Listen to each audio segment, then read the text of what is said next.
দৈনিক প্রথম আলো তাদের প্রধান শিরোনাম করেছে এনবিআর কর্মকর্তা মতিউরকে নিয়ে।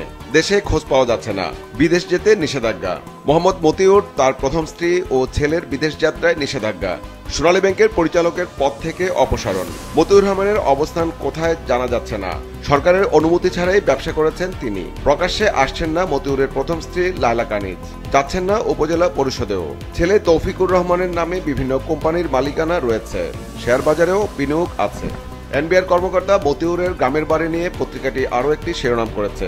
প্রভাব খাটিয়ে নিজ গ্রামে নানা স্থাপনা। বরিশালের মুলাদি উপজেলার বাহাদুরপুর গ্রামে মতিউর রহমানের বাড়ি। পাড়ে আছে একাধিক সানবাঁধানো ঘাট। সিলেটের বন্যা পরিস্থিতি নিয়ে পত্রিকাটি এক কলমে একটি শিরোনাম করেছে। দুর্যোগে বেশি বাস্তুচ্যুত হয় সিলেটের মানুষ। তিস্তা চুক্তি নিয়ে পশ্চিমবঙ্গের মুখ্যমন্ত্রী মমতা বন্দ্যোপাধ্যায়ের সংবাদ সম্মেলন নিয়ে পত্রিকাটি শিরোনাম করেছে, রাজ্যকে বাদ দিয়ে তিস্তা চুক্তি সম্ভব নয়। সংবাদ সম্মেলনে মমতা তিস্তা ও গঙ্গা পানি বন্টন চুক্তি নিয়ে কথা বলার পাশাপাশি মোদির কাছে গতকাল চিঠিও পাঠিয়েছেন মমতা বন্দ্যোপাধ্যায়। টি-20 বিশ্বকাপ নিয়ে পত্রিকাটি শিরোনাম করেছে, অস্ট্রেলিয়াকে হারিয়ে সেমিফাইনালে ভারত। দৈনিক সমকাল তাদের প্রধান শিরোনাম করেছে খেলাপি ঋণ নিয়ে। শীর্ষ 20 খেলাপির কাছে 35,000 কোটি টাকা। নতুন তালিকা হচ্ছে সংসদে জানালেন অর্থমন্ত্রী। বড় খেলাপির একটি তালিকা দিয়েছে পত্রিকার রিপোর্টে, যেখানে নাম এসেছে Saad Musa group, Anontex, Crescent group, Maisha group, Ratanpur group. NBR কর্মকর্তা মতিউর রহমানকে নিয়ে পত্রিকাটি শিরোনাম করেছে, দুর্নীতিবাজের বিদেশে পাড়ি নিয়ে নানা প্রশ্ন। মতিউর ও তার স্ত্রী ছেলের দেশ থেকে নিষেধাজ্ঞা।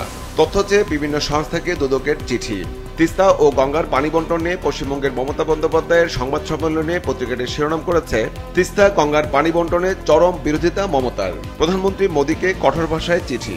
প্রধানমন্ত্রীর বেইজিং সফর নিয়ে পত্রিকাটি শিরোনাম করেছে, চীনের বেল্ট অ্যান্ড রোড ইনিশিয়েটিভ বা বিআরআই প্রকল্পের আওতায় সহযোগিতা করবে চীন। পররাষ্ট্রমন্ত্রীর সঙ্গে বৈঠকের পর চীনা মন্ত্রী। 8 জুলাই প্রধানমন্ত্রী বেইজিং যেতে পারেন। সংসদে দেয়া অর্থমন্ত্রীর বক্তব্য নিয়ে পত্রিকাটি এক কলামের একটি শিরোনাম করেছে, 10 মাসে $13 কোটি নিয়ে গেছে বিদেশি নাগরিকরা। দৈনিক যুগান্তর তাদের প্রধান শিরোনাম করেছে, প্রতিমন্ত্রীর নামে খাস জমি। দলিল করে নামজারির পর খাজনাও দিচ্ছেন। দলিল তো 4 জনের নামে, শুধু আমার নাম আসছে কেন? ত্রাণ প্রতিমন্ত্রী মহিবুর রহমান। রিপোর্টে বলা হয়েছে, 2 একর জমির মধ্যে 80 শতক অধিগ্রহণ করেছে পর্যটন কর্পোরেশন, আর 40 শতকের অস্তিত্ব জমির দাগে নেই।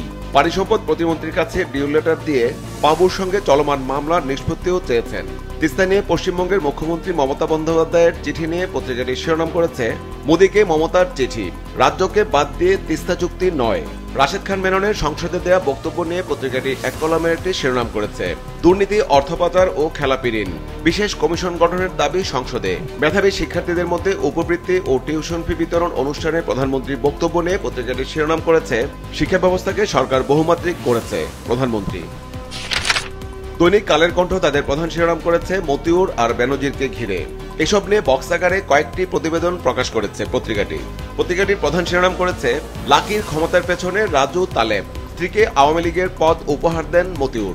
রিপোর্টে বলা হয়েছে, লাকির চাচা ও মামা ইউনিয়ন বিএনপির সভাপতি, প্রতারণায় ছেলে বীমা কোম্পানির পরিচালক, হলফনামার সঙ্গে সম্পদের গড়মিল। একই বিষয়ে পত্রিকাটির দ্বিতীয় শিরোনাম করেছে, পালানোর পর মতিউরের বিদেশ যাত্রায় নিষেধাজ্ঞা। বেনজিরকে নিয়ে পত্রিকাটি শিরোনাম করেছে, বেনজিরের পরিবারও দুদকের ডাকে সাড়া দেয়নি।